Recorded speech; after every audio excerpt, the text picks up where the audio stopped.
Welcome to St. Paul Evangelical Lutheran Church in Carlisle, Pennsylvania, this Saturday, July 16th. Our first reading is Psalm 15. Who shall abide in God's sanctuary?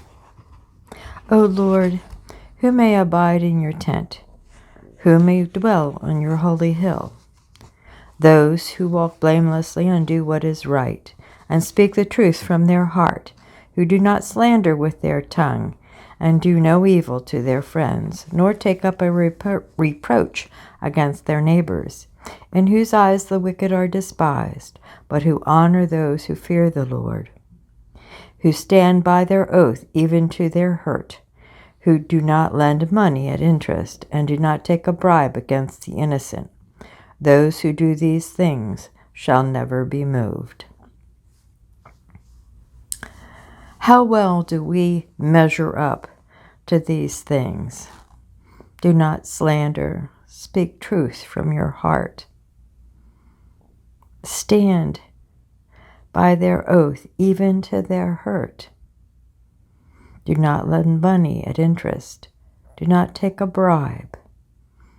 Take up a reproach against their neighbors, and do no evil to their friends. Walk blamelessly and do what is right.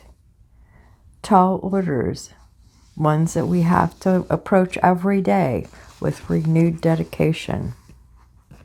The next reading is from Genesis 14. It's about Lot's captivity and rescue. Bear with me with the names. In the days of King Amraphel of Shinar, King Arioch of Elazar, King Chalomer of Elam, and King Tidal of Goyim. These kings made war with King Bera of Sodom, King Birsha of Goram, King Sinab of Madmar, King Shemeber of Sobam, and the king of Bela, that is Zor. All these forces in the valley of Siddim, that is the Dead Sea. 12 years they had served Chedorlaomer, but in the 13th year they rebelled.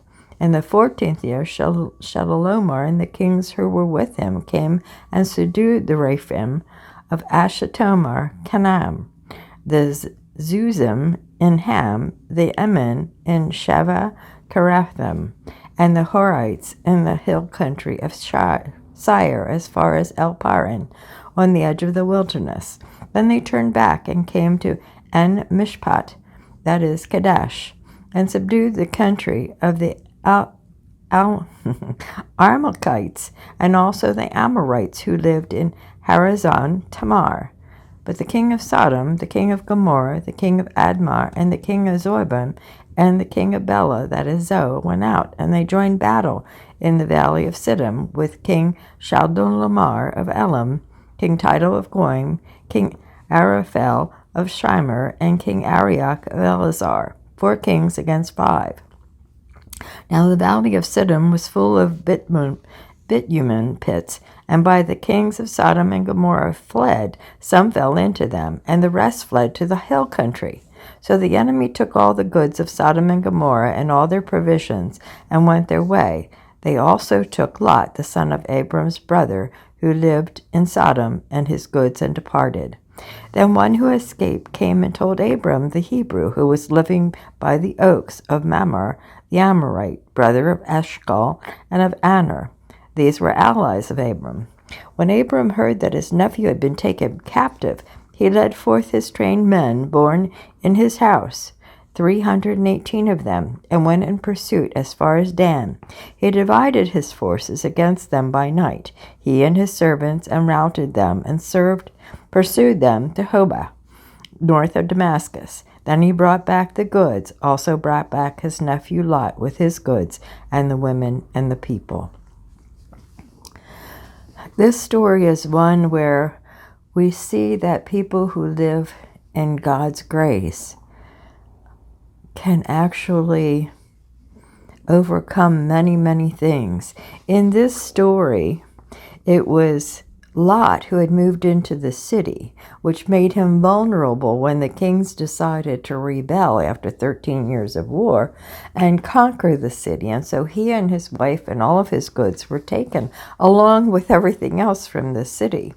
Now, Abram heard of this through someone who had escaped, and they came to Abram and told him, "Your nephew has been taken." Now, Abram could have sat there and said, well, he should never have gone to the city. He should have stayed out where he belonged. But he didn't do that, did he?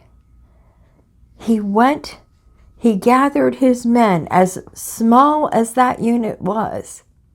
But he knew with God's grace, he could do this. He could gather together his force, that he just were men that trusted him.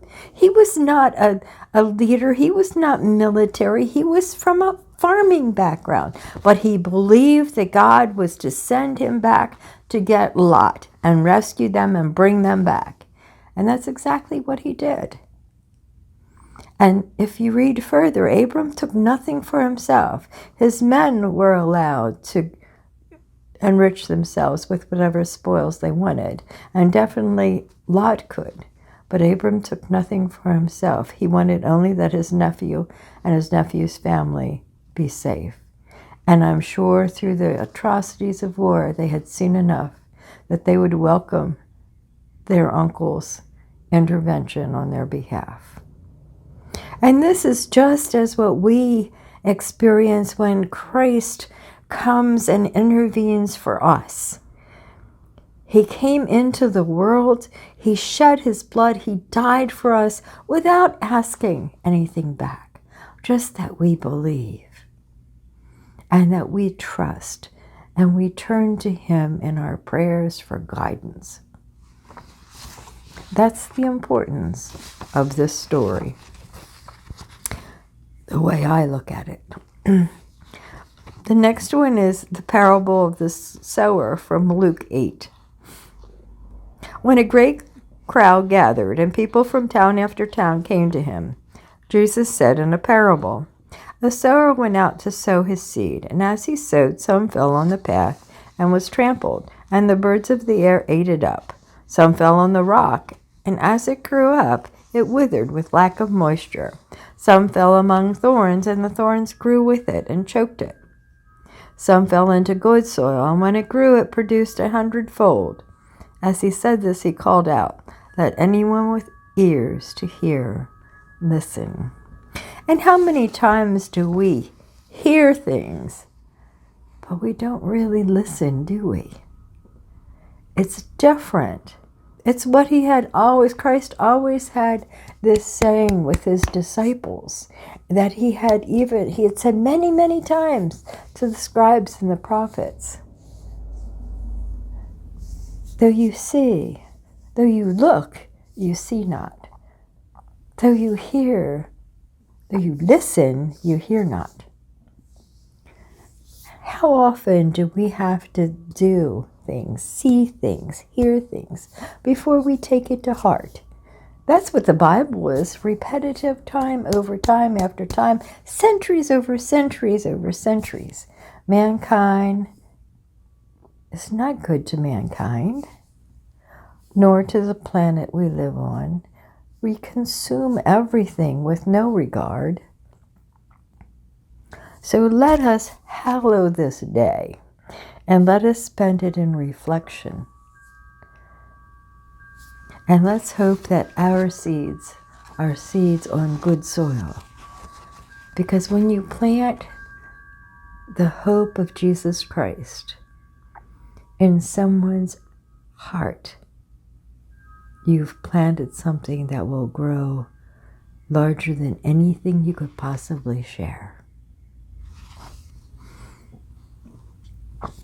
So who shall abide in your tent? Who may dwell on your holy hill? May we all strive to do better in what we do. Go with God's grace and God's peace. I have a reading for you.